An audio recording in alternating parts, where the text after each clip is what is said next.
शादी ये हमारे आपके लिए दोनों जहान का ज़रिया है। इसीलिए हदीस पाक में अन अब्दुल्लाह बिन मसूद क़ाल क़ाल रसूलुल्लाह, अब्दुल्लाह बिन मसूद से रवायत है, फरमाते अल्लाह के रसूल ने इरशाद फरमाया, मन तज़व्वजा, जिसने शादी कर लिया, फ़क़द इस्तकमल निस्फ़द्दीन, तो उसने आधा दीन मुकम्मल कर लिया। सुभान अल्लाह। क्योंकि शादी से इंसान गुनाहों से बचता है और शादी से नस्ल इंसानी बढ़ती है। नस्ल इंसानियत का बढ़ना निकाह ही है। इसीलिए जिसने निकाह कर लिया उसने आधा दीन हासिल कर लिया। आगे हुज़ूर फरमाते फलियत्तक़िल्लाह फ़ी निस्फ़िद्दीन, तो चाहिए कि वो आधे दीन के बारे में अल्लाह से डरे। आधा दीन तो निकाह से मिल गया, अब आधे दीन के बारे में अल्लाह से डरे। इसका मतलब लिखा है हदीस में कि वो रोज़ी हलाल खाए। आधा दीन तो इस्लाम निकाह से मिल गया, अब आधा दीन रिज़्क़े हलाल में है कि अगर हलाल रोज़ी खाया और निकाह कर लिया तो उसने दीन मुकम्मल कर लिया। रिज़्क़े हलाल का भी बड़ा असर पड़ता है। शादी नबी करीम सल्लल्लाहु अलैहि वसल्लम ने इसके ताल्लुक़ से बहुत कुछ फरमाया। नबी करीम सल्लल्लाहु अलैहि वसल्लम ने 25 साल की उम्र में सबसे पहला निकाह किया हज़रत खदीजतुल कुबरा से। खदीजा डबल बेवा थी और डबल बेवा से सरकार ने निकाह कर लिया। आज अगर कोई बेवा औरत के पैगाम आवत है तो आदमी कहते ना ही यार उसे न करवा, फलनवा के इस तरह वो मरेगा, हमू के लिए हमू मर जी। नहूसत समझते। अगर ये नहूसत होती तो अल्लाह के रसूल सबसे पहले अपनी ज़िंदगी में इस सुन्नत को राइज न करते। बेशक। अब अगर कोई ये सोच ले कि हो सकते है न पावत रहे हो कहूँ कुंवारी तो बेवा से कैली नहीं है। अरे नबी तो वो थे कि जिनके हुस्न पर अरब के नौजवान कुर्बान थे। बेशक हक है। आज हमारी तुम्हारी मोहब्बत में कोई पसीनो न बहे। बोलो अगर कहूँ बलाए लो मेहनत के काम हो तो कतरा जी हैं, पैसा दे हो तो चलेगी, बगैर पैसा के कोई से मेहनत के काम कराए लो। और रसूलुल्लाह सल्लल्लाहु अलैहि वसल्लम ऐसे हसीन थे कि उनकी मोहब्बत में अरब के नौजवानों ने गर्दनें कटा ली। नबी की मोहब्बत ही में तो जंगों में जाते थे। बेशक। इसीलिए किसी कहने वाले ने कहा है कि एक तो यूसुफ का हुस्न था और एक मेरे नबी का हुस्न। यूसुफ ऐसे हसीन थे कि उनकी मोहब्बत में मिस्र की औरतों ने उंगलियां काटी थी ना। बेशक। आपने सुना होगा कि जुलेखा ने ख्वाब में अपने होने वाले शौहर की तस्वीर देखी थी। जुलेखा के ख्वाब में दिखाया गया था कि इन्हीं से तुम्हारा निकाह होना है। किसकी सूरत दिखाई गई थी? यूसुफ अलैहिस्सलाम। तो उस तस्वीर की तलाश में थी और निकाह हो गया अजीज़ मिस्र से। आज भी लड़कियां जिसे चाहते हैं उससे नए होते दूसरे के साथ हो जाते हैं तो वह हरे लूहर का करत है। तनिक मऊ का पैन खसक गई हुआ। हाँ, कहूँ मेलक बहाने, कहूँ दावत के बहाने, काहे दिल उधर लगा है। हाँ? ऐसी लड़कियों का गुजारा नहीं हो पाता। बोलो। बेशक। जुलेखा की शादी अजीज़ मिस्र से हो गई और जहन में बसी रहा है दूसरी तस्वीर और जब रुखसत हो के वहाँ गईं, अब अजीज़ मिस्र आए, देखा चेहरा तो दिमाग में जो फ़ोटो था उस फ़ोटो से अजीज़ मिस्र का फ़ोटो मिलाया। ये तो नहीं है, ये तो है ही नहीं वो। तो जुलेखा उस चेहरे की तलाश में लगी। इंसानी फितरत होती, जिससे आदमी का लगाव होता है उसकी तरफ मायल होता ज़रूर। उस सूरत की तलाश में जुलेखा लग गई। अल्लाह की मर्ज़ी, अल्लाह ने दुनिया को ऐसा बनाया है कि यूसुफ अलैहिस्सलाम के भाई ही दुश्मन हो गए और अब्बा से कहा, अब्बा हम लोगों को जंगल बकरियां भेजने चराने भेजते, यूसुफ को नहीं भेजते, यूसुफ को भेजो ना, जंगल की आबो हवा खाएगा यूसुफ और तंदुरुस्त होगा। तो उनके अब्बा याकूब अलैहिस्सलाम ने कहा, नहीं मुझे डर है कि जंगल की भेड़िया मेरे यूसुफ को खा न ले। तो यूसुफ के भाइयों ने कहा, अरे अब्बा कैसी बात करते हो, हम लोगों के होते हुए, हम 10 नौजवान भाई हैं, हम लोगों की होते हुए जंगल की भेड़िया खाएगी, ऐसा कभी नहीं हो सकता, अब्बू भेजो यूसुफ को। और लेके गए।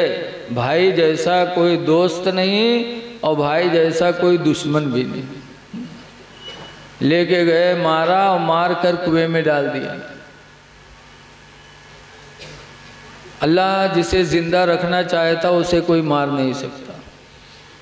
यूसुफ अलैहिस्सलाम जब कुएं में मार कर डाले गए तो उस वक्त भी वो शिकवा नहीं किए थे कि खुदा तूने क्या किया, बल्कि लिखा है कि यूसुफ अलैहिस्सलाम ऐसे आलम में कुएं में जाकर कहा था, या अल्लाह तेरा शुक्र है जिस पर तू राज़ी है, तेरा बंदा यूसुफ भी राज़ी है। बेशक अल्लाह के फैसले पे राज़ी रहे। आवाज़ तो तनिक बीमारी आवत है, बस कहें अल्लाह उठाई लो, या अल्लाह उठाई लो। ये मक्कार हैं कहे वाले, मरक कोनो नहीं चाहता। इमा है कोई आदमी जो मरक चाहता है? हम मुँह नहीं चाहे थे मरक। मरना कौन चाहता है? लेकिन तनिक परेशानी है वे कहें अल्लाह उठाई लो, या अल्लाह उठाई लो।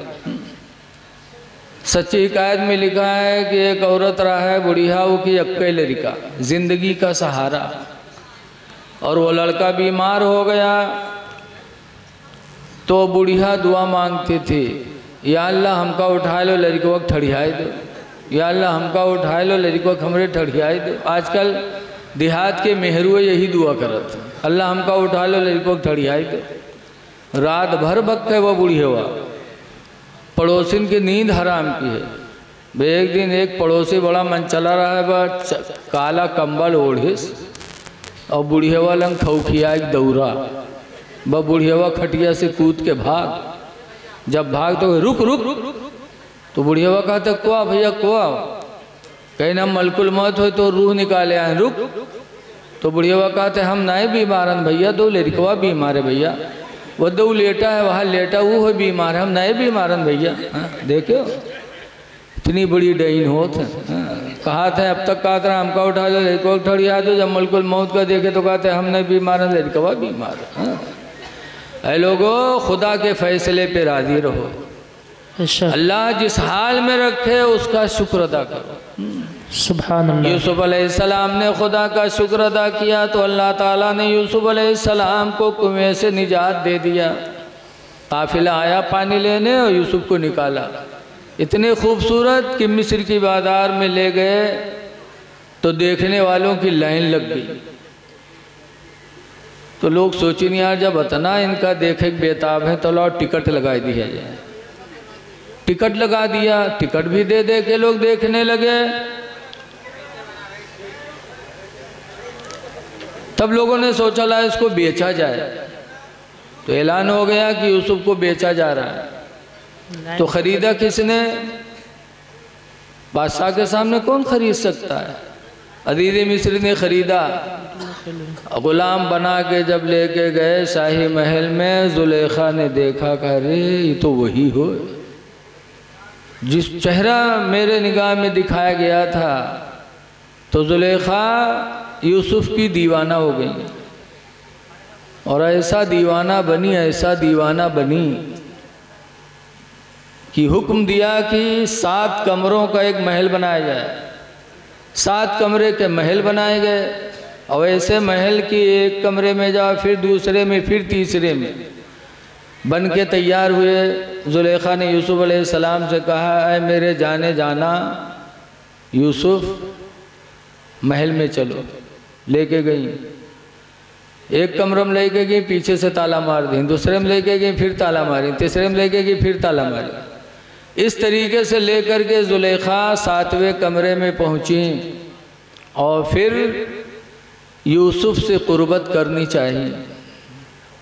जब जुलेखा यूसुफ के करीब बढ़ी तो यूसुफ अलैहिस्सलाम फरमाते हैं, जुलेखा इस खुशी के महल को गम का महल न बनाओ, अल्लाह इस बंद कमरे में भी देख रहा है जुलेखा दूर रहो।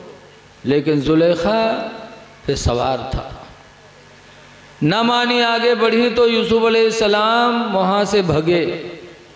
जब भगे तो वो ताले, वो जंजीरें खुद ब खुद खुलती चली गईं और यूसुफ को जुलेखा ने पकड़ा तो कुर्ता पीछे आवा, कुर्ता फट गया, लेकिन यूसुफ रुके नहीं, बाहर निकल के खड़े हुए। अब जुलेखा जब पहुंची तो औरतों का मकर बड़ा तगड़ा होता है, सबसे बड़ा मकर है। कुरान में कैदुकुन्ना अदीम, औरतों का मकर बहुत बड़ा।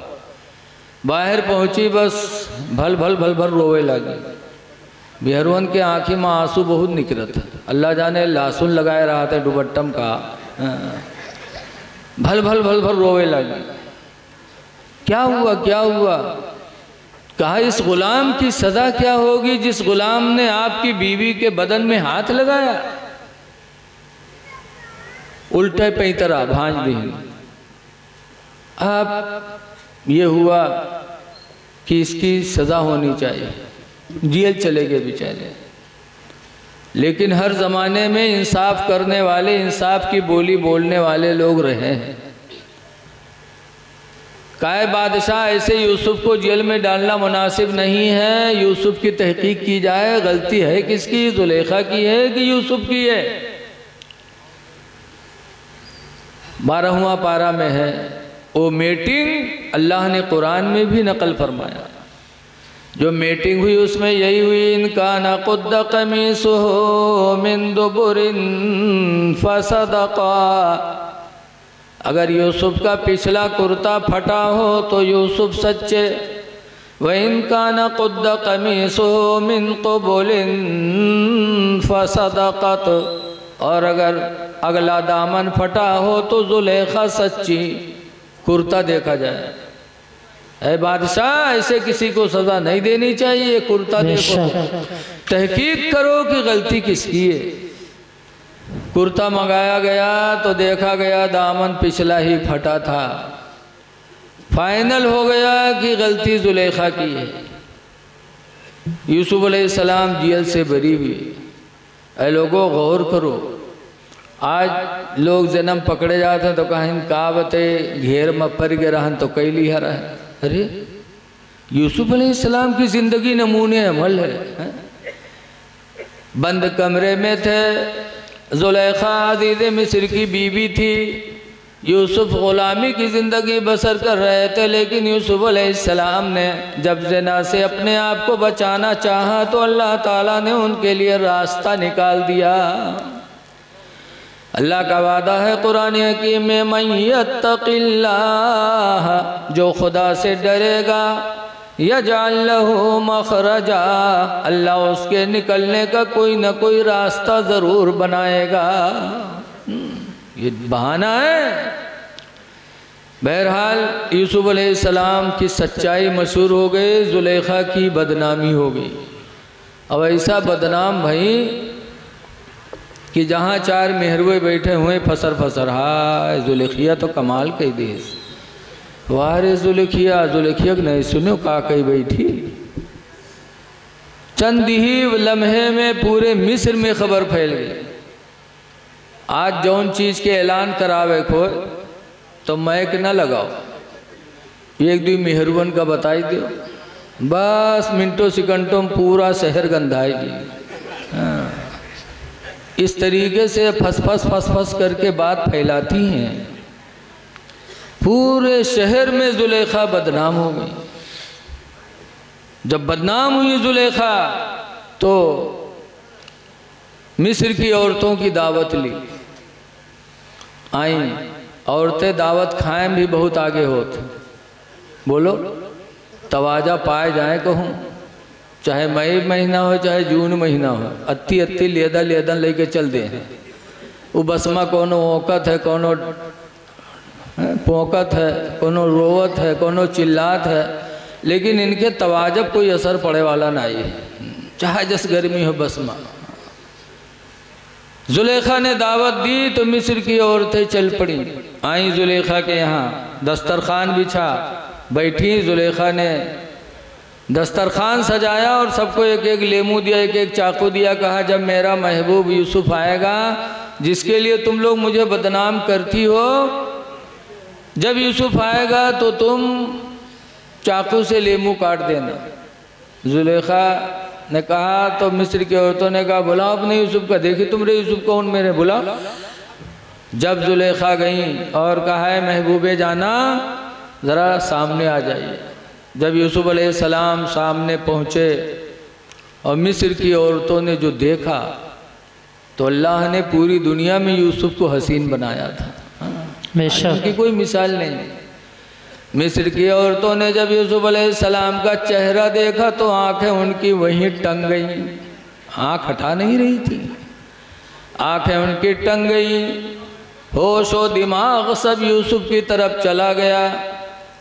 अब हाथ बेबस है, जिस्म बेबस है, चाकू चला, लेमू कटा, लेमू के बाद उनके हाथ कटे, उंगलियां कट गईं, लेकिन औरतों को पता नहीं चला। यूसुफ के हुस्न की मोहब्बत में उंगलियां काट डाली। सुभान अल्लाह। और ये कोई कहानी नहीं है, बल्कि कुरान करीम से बेहतर कोई किताब नहीं। 12वां पारा सूरह यूसुफ में अल्लाह ताला ने फरमाया है क़त्ताना ऐदियहुन्ना, मिस्र की औरतों ने अपने हाथों को काट डाला। वक़ुल्ना मा हाज़ा वक़ुल्ना हाशा लिल्लाहि मा हाज़ा बशरा, मिस्र की औरतों ने कहा था खुदा की कसम ये कोई इंसान नहीं है, इन हुवा इल्ला मलकुन करीम, मगर ये कोई फरिश्ता है जो आसमान से उतर आया है। सुभान अल्लाह। इसी को कहने वाले ने कहा है कि हुस्ने यूसुफ पे कटी मिस्र में अंगूष्त जना, जना के माने औरत है। हुस्ने यूसुफ पे कटी मिस्र में अंगूष्त जना, और सर कटाते हैं तेरे नाम पे मर्दान अरब। सुभान अल्लाह, सुभान अल्लाह। कि यूसुफ के हुस्न में औरतों ने हाथ काटा था और नबी के हुस्न पे ऐसा दीवाना हुए अरब के नौजवान कि उन्होंने अपनी गर्दनें जंगों में कटा दी। ऐसे हसीन थे मेरे नबी। लेकिन यूसुफ की बात आ गई तो एक बात थोड़ी और सुन लो। यूसुफ अलैहिस्सलाम अपनी सच्चाई की बुनियाद पर मिस्र के बादशाह बना दिए गए कि बहुत सच्चे आदमी हैं। वाक़या पूरा बयान नहीं करना है। उनकी सच्चाई देखकर अज़ीज़ मिस्र ने उनको अपना खलीफा चुन दिया, वो बादशाह हो गए। और जुलेखा नए बर्दाश्त हुआ ताना, बदनामे ज़माना हो गई, तो शर्म हया के वजह से जुलेखा ने बस्ती छोड़ दिया, जंगल में जाके अपना बसेरा कर लिया। जंगल में एक पेड़ के नीचे जाके रुक गई और यूसुफ की याद में रोती रही। लिखा है रोते रोते यूसुफ की याद में जुलेखा ने अपनी आंखों की बीनाई गंवा दी, अंधी हो गई। जवानी चली गई, बुढ़ापा आ गया। एक दिन यूसुफ अलैहिस्सलाम घोड़े पर बैठे और सैर के लिए जंगल में निकले। जब निकले तो जा रहे थे, यूसुफ के बदन की खुशबू जुलेखा को मिल गई। याद रखो हर नबी महका करते थे, बेशक। और मेरे नबी तो इतना महके कि हज़रत अनस रज़ियल्लाहु ताला अन्हु के घर सरकार लेटे थे, पसीना बहा तो उम्मे सुलैम ने वो पसीना पोंछ कर एक शीशी में रख लिया। फिर मदीने मनव्वरा में एक लड़की की शादी हुई, वो लड़की दुल्हन बनी तो उम्मे सुलैम सहाबिया ने नबी का पसीना लगाया, उसको इतर नहीं लगाया, नबी का पसीना लगाया। तो नबी के पसीने की ये बरकत हुई कि वो दुल्हन जिंदगी भर महका की। कह दो सुभान अल्लाह। सुभान अल्लाह। जिंदगी भर उसके बदन से खुशबू आई। फिर उससे जो औलाद पैदा हुई वो भी महकी, औलाद की औलाद महकी। नबी के पसीने की बरकत से उस दुल्हन की 7 नस्लों तक महक बाकी रही। सुभान अल्लाह। 7 नस्लें महकी, ये मेरे नबी का पसीना। अब आज बहुत कहा थे, अरे उन्होंने इंसान रहा है, हम इंसान हैं। हमार तुम्हार कोई पसीना लगाई बताओ, जिके लगाए दे हो तो चपली आई दी। और नबी का पसीना, नबी इतना महकते थे। आला हजरत इमाम अहले सुन्नत फरमाते हैं कि वल्लाह जो मिल जाए मेरे गुल का पसीना, वल्लाह जो मिल जाए मेरे गुल का पसीना, मांगे न कभी इतर न फिर चाहे दुल्हन फूल। बेशक सुभान अल्लाह सुभान अल्लाह। तो यूसुफ महके और उनकी खुशबू जुलेखा को मिली। जब जुलेखा ने खुशबू से पहचान लिया कि यूसुफ हैं, तब जुलेखा ने एक बोली बोली थी। उस जुलेखा की बोली भी अल्लाह ताला ने कुरान में नाजिल फरमाई। सुभान अल्लाह। जुलेखा ने कहा था सुभान मन जालल मुलूक अबीदा, पाक है वो परवरदिगार जिसने मुझ जैसी मलका को नौकरानी बना दिया। व सुभान मन जालल अबीद मुलूका, और पाक है वो परवरदिगार जिसने गुलाम को बादशाह बना दिया। सुभान अल्लाह सुभान अल्लाह। कि गुलाम बन के आए थे, लेकिन वो रब कितना पाक है कि उसने गुलाम को शहंशाहियत फरमा दी। जब जुलेखा ने बोली बोली, यूसुफ अलैहिस्सलाम ने जुलेखा की बोली सुनी तो जुलेखा के करीब गए। कहा जुलेखा क्या हाल है? कहा देख रहे हो तुम्हारी याद में मैंने आंखों की बीनाई खो दिया, जवानी खो दिया। यूसुफ अलैहिस्सलाम को रहम आया, फरमाते हैं जुलेखा मेरे लायक कोई खिदमत हो तो बताओ। तो जुलेखा ने कहा था यूसुफ दुआ कर दो कि अल्लाह मेरी आंखों की रोशनी वापस कर दे कि जी भर के तुमको देख लूं। सुभान। यूसुफ अलैहिस्सलाम ने दुआ किया तो यूसुफ अलैहिस्सलाम के दुआ के वसीले से जुलेखा की गई हुई बीनाई अल्लाह ताला ने वापस कर दिया। आँख में रोशनी आ गई, देखने लगी, खूब जी भर के यूसुफ को देखा। फिर यूसुफ अलैहिस्सलाम फरमाते हैं जुलेखा मेरे लायक और कोई सेवा हो तो बताओ। तो जुलेखा ने कहा था ऐ यूसुफ दूसरी मेरी ख्वाहिश है कि दुआ कर दो कि अल्लाह मेरी जवानी वापस कर दे। सुभान अल्लाह। नबी करीम सल्लल्लाहु अलैहि वसल्लम ने हज़रत यूसुफ अलैहिस्सलाम ने दुआ मांगी तो अल्लाह ताला ने यूसुफ के कहने से जुलेखा की जवानी वापस कर दी। जुलेखा आज अगर कोनो पीर फकीरी मेरे दुआ जानत हो तो आज कोनो बुढ़वा न रही थी। बोलो, चाहे खेत बिकाए जाए, आज जवानी कौन नहीं चाहता है? दुआ मांगे तो जुलेखा की जवानी आ गई। फिर यूसुफ अलैहिस्सलाम कहते हैं जुलेखा और मेरे लायक कोई खिदमत हो तो बताओ। तो जुलेखा कहते हैं यूसुफ मेरी आखिरी ख्वाहिश यही है कि तुम अपने निकाह में मुझे कबूल कर लो। दिल लगी थी शुरू से, निकाह में ले लो। यूसुफ अलैहिस्सलाम ने जुलेखा को अपने निकाह में ले लिया और फिर एक लड़की पैदा हुई बीबी रहमत, जिनसे निकाह हुआ हज़रत अय्यूब अलैहिस्सलाम का। सुभान अल्लाह। बहरहाल कहने का मकसद था, कहाँ बात कहाँ चली गई। कोई कहे कि हुजूर को कुंवारी नहीं मिली होगी, हुजूर से ज़्यादा हसीन कोई था ही नहीं है?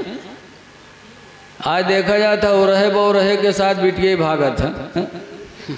पैंट बांधे तमीज नहीं है, बिटिया लेके चलती हैं दिल्ली बम्बई। हाँ, अब अप्पा यहाँ तूरे जाते हैं थाने में।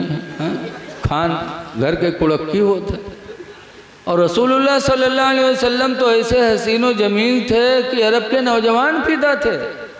लेकिन मेरे नबी ने ज़िंदगी में सबसे पहला निकाह फरमाया तो बेवा औरत हज़रत खदीजतुल कुबरा से।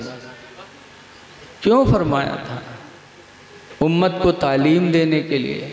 कह लोगों, अगर तुम में भी कोई औरत बेवा हो जाए तो बेवा औरत को अपने निकाह में लेने से शर्म न करना, बल्कि मेरी सुन्नत समझ करके उसको अपने निकाह में कबूल कर लेना। सुभान अल्लाह।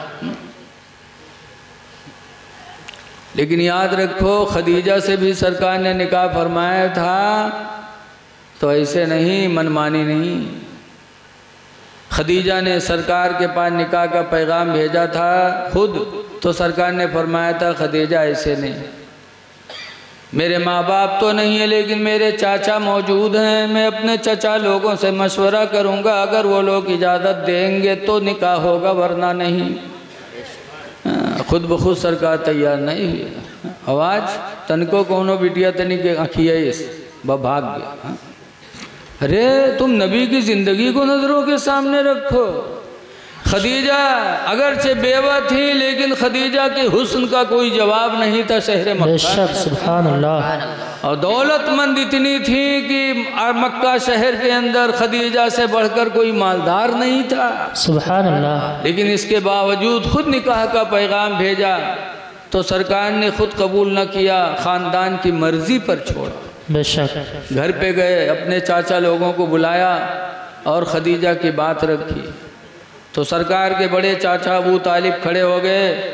फरमाते हैं, सुनो ऐ लोगो, जैसा मेरा भतीजा मोहम्मद लाजवाब है उसका कोई मिसाल नहीं, ऐसे शहर मक्का में खदीजा भी लाजवाब है, उस जैसी कोई औरत नहीं, इसलिए मैं ये रिश्ता पसंद करता हूँ। अबू तालिब ने सरकार का निकाह पढ़ाया, महर भी अपनी तरफ से दिया और खदीजा रसूलुल्लाह के निकाह में आ गई। तो निकाह करना भी मेरे नबी की सुन्नत है और ऐसी पसंदीदा सुन्नत है कि निकाह को इबादत बताया गया कि एक आदमी निकाह न करे और बाबागिरी करे लगे और रातों दिन मस्जिद में पड़ा रहे, और एक आदमी निकाह करे, पंजगाना नमाज जमात से मस्जिद में अदा करे, फिर अपने बच्चों के लिए रोज़ी कमाए, तो दोनों में अल्लाह के नज़दीक बेहतर कौन है? हुजूर फरमाते हैं अल्लाह के नज़दीक बेहतर कौन है? तो हुजूर फरमाते हैं कि बेहतर वही है जिसने निकाह के बाद नमाज़ों की पाबंदी के साथ साथ रिश्ते हलाल कमा के अपनी बीवी बच्चों को खिलाया, तो बेहतर वही है। इसीलिए निकाह को इबादत बताया गया। तो निकाह नस्ल इंसानी के बढ़ने का जरिया है। निकाह इबादत है, लेकिन हाय अफसोस आज निकाह में नाच करवाते हैं, रिंडी का नाच कराते, डीजे बजवाते। ऐ मुसलमानों, इंसानियत कहाँ चली गई? हमारे तुम्हारे भाइयों पे क्या बीत रही है, ज़रा सोचो तो सही।